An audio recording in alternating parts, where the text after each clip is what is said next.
Hey, welcome everybody. We're back on session 6 of our course on the 6 steps to scale your business and grow profit. And this is our final session. We're glad that you've had a chance to join us for these previous 5 sessions. Today, we're going to put a nice pretty bow on everything and just really help you to understand what it's going to take to scale up your operations. So today is going to be about operations. I'm alongside Jeff Bush. Jeff, we've gone through kind of the meat and potatoes of this whole process of scaling a business, but today we're going to talk a little bit about operations. Talk a little bit about the importance of having an operationally sound business when you scale so that it doesn't become a bigger headache and a bigger problem down the road. Yeah, I mean, keeping customers happy. If you have any aspirations of keeping repeat business, so it's not so hard to build your business, right? Most businesses have some sort of aspect of repeat, and customers coming back and staying with you for a long time. That's where a business gets profitable. I think your operations team is so crucial to make sure people are happy, right, with the product. And there's a lot to be said about operations. I had a COO, a chief operations officer, at 3 out of my 4 companies, right? And I leaned on him and her. 2 times it was men, one time it was a woman, and they were crucial, right, to growing the business. And sales and marketing is saying, hey, here's what's coming down the funnel.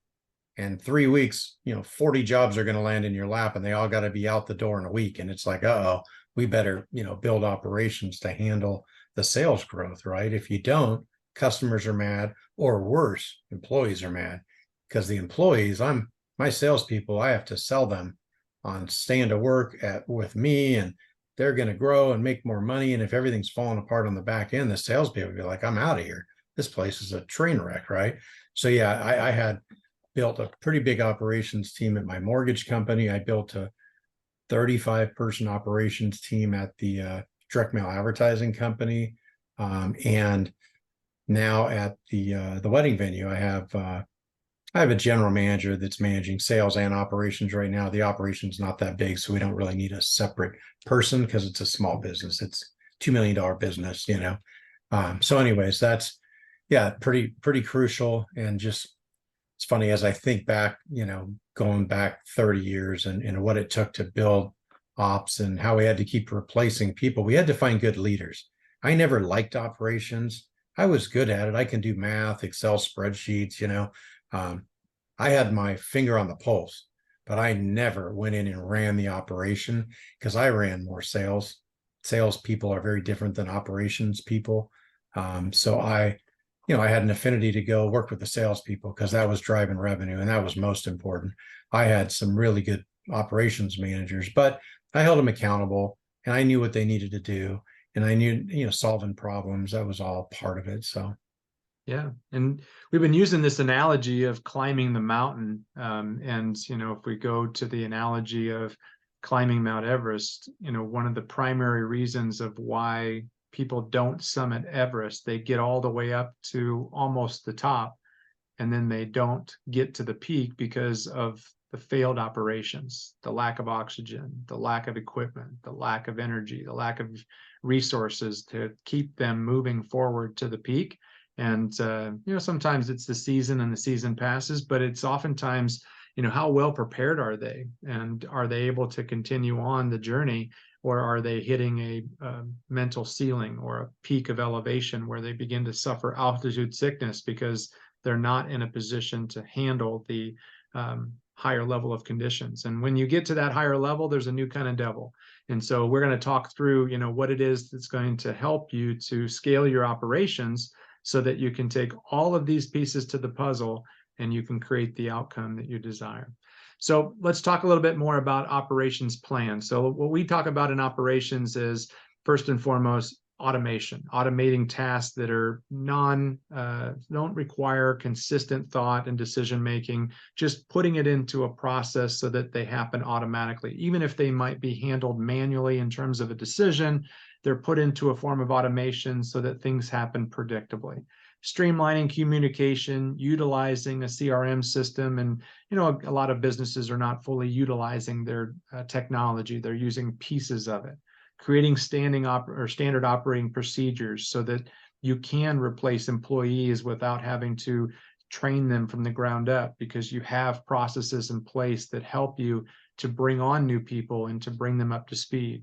Having those quality control measures, you talked about that, Jeff, just having the right people in the right places, that their skill set is to ensure quality. That wasn't necessarily your strength and your gifting. You had strength and gifting in other places like leadership and sales and marketing, but bringing somebody in with that talent. And then we're going to talk a little bit about professional employment organizations and how you use those. And you highly recommend those to businesses that want to scale to offset some of that responsibility and some of that risk. So let's jump into it and talk about automating tasks, Jeff. There are definitely some simple things that we can do from a technology standpoint to streamline invoicing or to help with the payment management or payment processes. But is there anything that you would say is kind of a key catalyst for your businesses in the past, where you have felt like, when I turned this into a automated task, when I delegated this off and it got out of my calendar and it got into somebody else's hands, where the data or the process that they were doing made business better? Anything that jumps out at you? Any of these strategies jump out? Yeah, I'm just thinking back when I was running the sales team and we were doing $40 million a year worth of advertising and mailing, I don't know, 400 jobs a month. I'll never forget, there was a time where sales took off and operations wasn't built up and things were falling apart. Jobs were mailing late. And I'm the sales manager. So I'm on the phone with a customer, this one customer, his name was Nick, and he was a UPS pilot, but before that, he was like an Army pilot, kind of a tough old guy, probably in his 70s at the time, like Vietnam vet, just tough guy. And I'm making all these, hey, this happened and this happened. I'm sorry about that. And we're going to fix this. And I'll never forget, he goes, Jeff, it sounds like the inmates are running the asylum over there. And I was like, oh God, that's good. I'm going to use that one. And I'll never forget that. And that's when I think, as the sales manager, I had to go back to the operations department and go, hey, if you guys don't fix this over here, we can't keep keeping these customers ordering.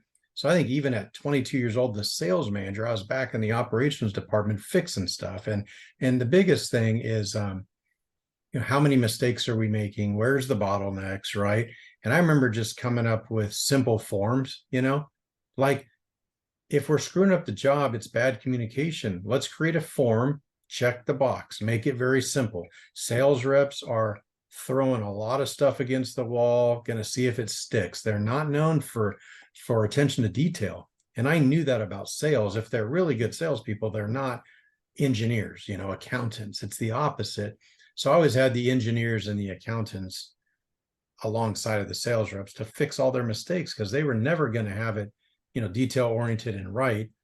And it was mainly the salespeople turning it in wrong, why jobs were getting screwed up, because there was no communication. So I just remember big on forms and simplifying everything and checking the boxes and workflow and finding the bottlenecks. Well, if the bottleneck's there, go hire 2 more people and put them there.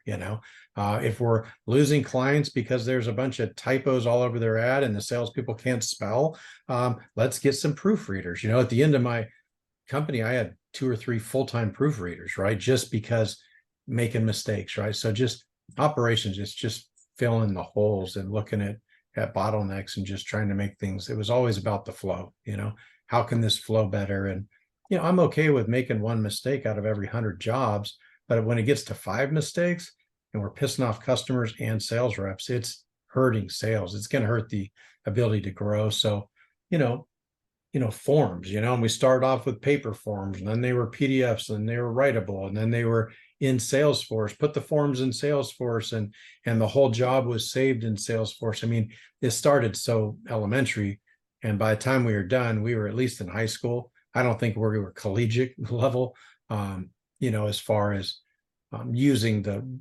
technology. Like, we never even got on DocuSign. We were still printing stuff out, signing it, scanning it, and emailing it back. So I never got to the top technology. We never had a CTO that could have streamlined a lot of that stuff. That was kind of like, I was close to the next level, but yeah, so just forms and simplifying things, streamlining it, understanding sales problem versus operations and the communication, getting people to work as a team, So they're not pointing fingers. We all take responsibility. It was all more, some of it was just leadership, I think. Yeah, I love going through the process of just identifying all of the areas of concern, all of the problems, all of the pain points, and just identifying what are the things that we just need to delete, and then what are the things that we need to do to fix those bottlenecks, fix those problems, those processes, and what can we automate? I mean, we may not be able to jump from grammar school to the collegiate master's level in regards to our technology and automation, but we can definitely start moving things into a more automated state. And so, obviously, each individual business is going to be different, and that's where we work with the portfolio companies and their owners to be able to establish, okay, where are the areas that are the biggest constrictions or constraints, and then what could we do to begin to eliminate some of the bottlenecks, eliminate some of the holdups. And then we got to move on to communication, which and so many businesses, we love the phrase, communication is the result that we get. And if you're not in good communication in between the different departments, you're going to end up having breakdowns, and that's going to create more problems, more headaches, more sleepless nights. So streamlining communication and utilizing a CRM system to the maximum of its capacity. And I know, Jeff, in the businesses that you've run, we've partnered on together, having a single source for communication where everybody knew where everybody was at. And I know that you have a lot of that communication with your wedding business now. It's where is each lead? Where is each client? Where are the processes? Where are the notes? And having that process documented so that anybody can pick up and say, okay, we know what the next step is with this particular person. But a lot of companies don't use technology, and they don't take advantage of, a common platform to keep notes. Any tips or experiences that you've kind of learned your valuable lessons on? I always got around bigger businesses that had a lot more employees than I did, and I'd ask a lot of questions. What are you using here? How did you do this? How did you streamline this? One thought just came to mind when I had a operations manager. We were mailing 2 million letters a month, right, at the direct mail company. And I said, listen, it looks like sales is going to get this thing up to about 4 million. And he looked at me and said, this place was never built to do 4 million. It was built to do 2 million. And I'm like, well, then rebuild it. I don't know what to tell you. Freaking go get another building, go hire 5 more people. He's like, well, it's kind of like family run, and I don't know if I can do that. And I'm like, dude, you're gone. You're gone. I fired him. And I put this lady in there, and she went in there, and I go, hey, we're doing 2 million. We got to get to 4. All you got to do is duplicate, go get a few more machines, hire a few more people, get a night shift, go get another building. Like, it's not that hard.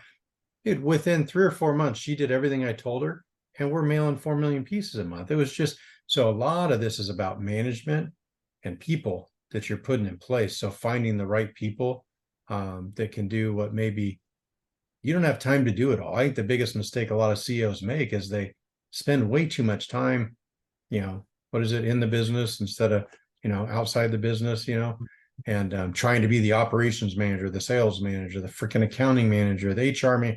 No. If you're growing and the revenue's coming in, start hiring the right people and get them in place, and then manage them, lead them and make sure they're doing what they're supposed to be doing. And some people just aren't capable. As the company grew, I had to get rid of a lot of people that just, they were so comfortable at the smaller business level. They weren't ready to grow. And if you're not ready, we're growing. If you're not going to grow with us, then go find someplace else that's small and home-based business, and where you can hire your family and just keep it's just so much about operations for me was about getting the right manager in there. I was never doing operations, but I was had my finger on the pulse. I knew it was happening, and I knew where we needed to go, but just looking at big picture, Yeah. And there's a lot of business owners that are watching this video right now thinking, yeah, but, or I could, but. And right now, there might be some fixed level thinking where you're fixed on all the things that you can't do or all the things that haven't worked in the past. And this is where an outside perspective and where we can contribute a lot to the value of the relationship is giving you that perspective. But how could you?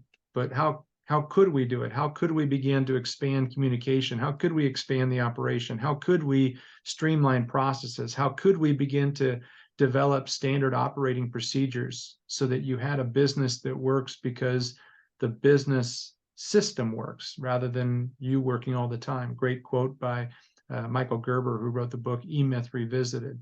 But the concept about developing a list of processes and making sure that the people that are executing on those processes are trained according to the process, so that you can let them know this is what the objective is, this is what the deliverable is, this is what our expectations are.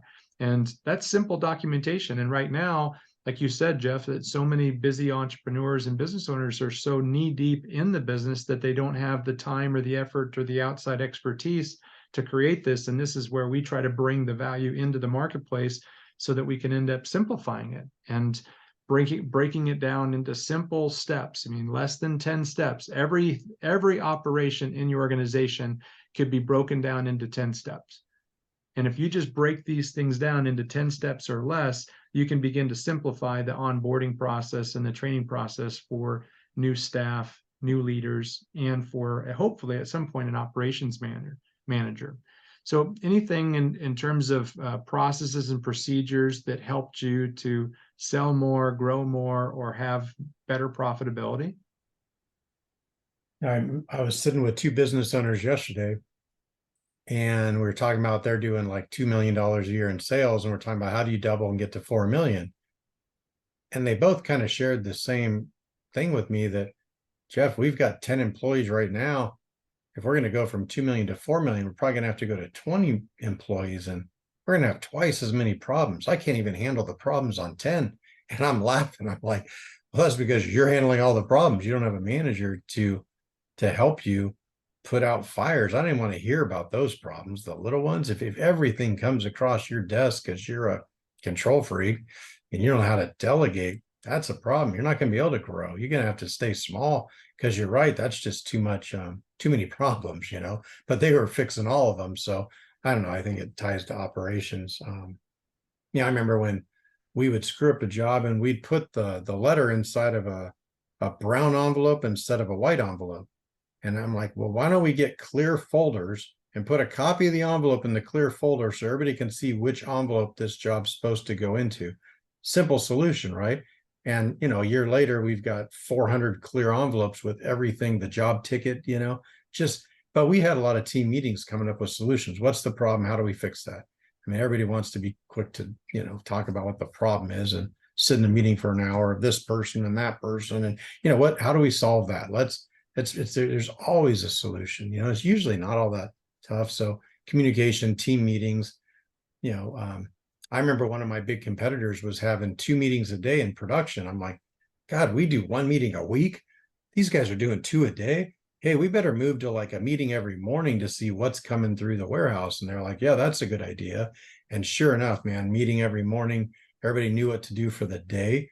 The weekly wasn't enough as we grew, So anyways. Yeah.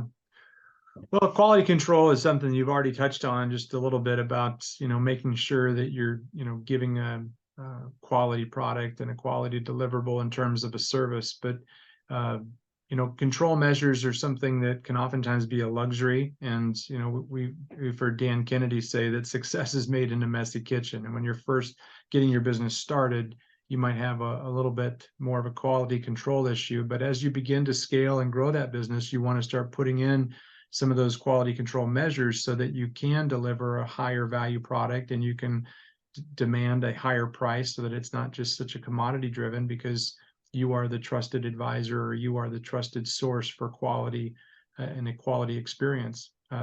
Anything that you've experienced in your previous experiences that would drive back to having somebody there to review the quality of the products and services that you're delivering? When I think of QC, quality control, it's like, well, depending on what kind of business you're in, like my friends in the food business, regulated by the FDA, and they walk in his warehouse. If there's one thing off in the ingredients or not wearing gloves or head wraps, he's shut down, right? It's like, ooh, that's a different level of quality control. So they could, like, a lot of it depends on the product. I mean, one of the companies, we were selling junk mail, right? I mean, direct mail advertising, it wasn't as important, but in the mortgage business, like wire instructions for escrow, don't wire the $500,000 to the wrong account, like calling to get the account number, verifying it. I think every business is a little different in quality control. And sometimes those mistakes are expensive, but you learn pretty quick from them, and it's like work in progress, Yeah. QC. And what's your base acceptable bottom? What are you going to allow for mistakes? What's acceptable in this business? And understanding as the CEO and driving a business that's growing fast, where revenue's doubling every year, people are doubling. Dude, there's new people all the time in the company that don't know what they're doing. They're getting trained and it's growing. And it's like, there's a certain level of, this is not going to be perfect. So if you're a perfectionist, let it go. Let it go. Perfectionism kills a lot of CEOs, right?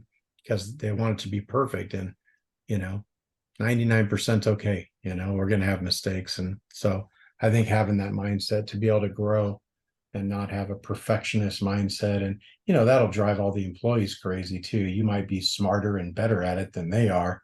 I always said, if I can hire employees that are 50% as good as me at that particular item, I just need to get two, and I'm at 100%. That's just the way I looked at it. For growth, small business growth, 5 to 100 employees. So Yeah, I love that. And I've shared this story with you many times, but when we were sitting down and having dinner with the owner of a large mortgage company, and we talked a little bit about some of the quality control measures. And he said, when the ship goes through the harbor, there's going to be some spillage. And when you're in a big business that's growing and expanding, you're going to have to be willing to deal with some spillage. It's not going to be the same as the smaller, higher quality control measures that you've been able to manage. You're going to have to grow as a CEO, and it's new level, new devil. You're going to have to expand and see the new opportunities that's going to come from raising your business to a higher altitude. And that's why we put this operations section as the very end, because we know that profitable revenue fixes everything. That's Jeff's quote, and it's something that we can overcome some quality control issues. But over time, it's going to help you with profitability and help you with scalability if you have less of those issues. So Jeff, as we wrap up the operations section, we've talked about in other videos the power of leveraging a professional employment organization, and you've used them with multiple different companies, and you've found them to be very valuable to provide you the opportunity to scale quickly and to decrease risk. Would you just share a little bit more on that? yeah, the private employment organizations, I think what that did for me is it took the fear out of, I'm out of compliance, I'm going to get sued out of existence. Every business that's growing is scared of getting sued, and there's so many things people can sue you for today. The biggest ones, labor law, minimum wage, time and a half, tracking hours. But then we went through COVID and sick time and maternity leave. Oh, now there's paternity leave. I mean, it's just, there's so much coming at you. If you're growing a company fast, adding a lot of employees, I loved having the PO because they kept me in 100% compliance, and I knew if I'm going to build a company from 0 to 10 million in sales, 20 million in sales, I kind of drew the org chart. I need 60 employees. If I'm going to go from 0 to 60 employees in 5 years, I'm hiring fast. So I need some help, and I needed to make it easier to onboard employees. And I wanted to offer a competitive benefits package. If I have 5 employees, my benefits package stinks, right? Like my health insurance is going to be $2,000 a month instead of $600. And so I kind of lobbied and jumped on the PO's back because they had 100, 200, 500,000 people on payroll. It's scale. You use their scale to get a better benefits package, easier to onboard employees, takes all the fear out of me screwing something up on regulation or compliance. So I love the PO. If in a small business going big, you got to find an easy way to do it. They have the offer letters, the background checks. They know, you're screwing this up. You better, they'll audit you. And I had cheaper workman's comp rates. If I went out and got my own workman's comp, it would have been like double versus tucking into somebody else. So there's a few really good ones out there that we'll share with our partners as they're hiring. And it also saved me. I hate $80,000 a year HR manager. The HR manager is usually the first one to sue you, right? That's the dangerous position in your company is the HR manager, because he or she knows everything, right? And they can pin stuff. So I just love not having an HR manager. My outside PO was my HR manager. Everybody the managers sent stuff into them. and I didn't have that big fixed expense to grow the company. It just saved me a lot of money. So Great. Well, we hope this has been a great little introduction to the concept of streamlining your operations and helping you to scale your business. And if you haven't already taken the business assessment, we'd encourage you to go to the website, growmyprofit.com, and go ahead and complete that business assessment. We'll take a look at some of the areas that you need to improve on and provide you with some strategies and tactics and tools, and even some videos and resources that are more particular to your business's needs at no additional cost. Plus, we'd love to have a conversation with you and just kind of review where you're at and where you want to go and what we can do to help each other to accomplish the goals that we've set. So we've covered how to assess your business and to evaluate your capacity to scale. We've talked about how to refine your business plan, create your financial scorecard. We gave you some strategies to improve your lead conversion, to generate some more leads. And we talked about how to grow your sales team and how to improve the performance and the revenue opportunities that you can grow inside your organization. And then we gave you some tips on leadership. And finally, we talked about operations. We hope that these steps have given you more confidence and we've grown your competence to be able to scale your business. And we'd love to have a conversation with you wherever you are, whether you're rafting the river of a ordinary business and you're maybe headed towards a waterfall that you don't want to go down and you want to start taking it up a notch and you want to scale your business. We'd love to have a conversation with you. Or if you're at a place where you're doing amazing and you're just really having some great success, but you think that there may be something or somebody that could help you to have success easier, faster, or better, we'd love to partner with you. Our focus is to be able to partner with organizations that want to scale their business 3 to 10x in the next 3 to 5 years. And we believe that we can help you to do it 10 times faster than you can do it on your own. So, Jeff, is there any closing remarks you'd like to share with people as we close up here today and wrap up this online course? I'm just excited to get on the phone or Zoom with some of these business owners and share some of the things that we've learned over 30 years, just shortcuts. Let's get there faster. Like you're talking about climbing Mount Everest. How many people go out there and do it by themselves? First try, read a few books, watch some YouTube videos and go do Everest. No, most of them have a guide helping them, showing them the way, shortcuts, footing. There's a lot to it. So I'm excited to pick up a couple more partners that we can invest in their business and help them, achieve revenue and earnings faster. Look forward to talking to some people soon. Awesome. Well, thanks everybody. Thanks for completing the video, and we'd love to get your feedback. Go ahead and complete the business assessment or reach out to us on the website, growmyprofit.com. Thanks everybody. Thanks.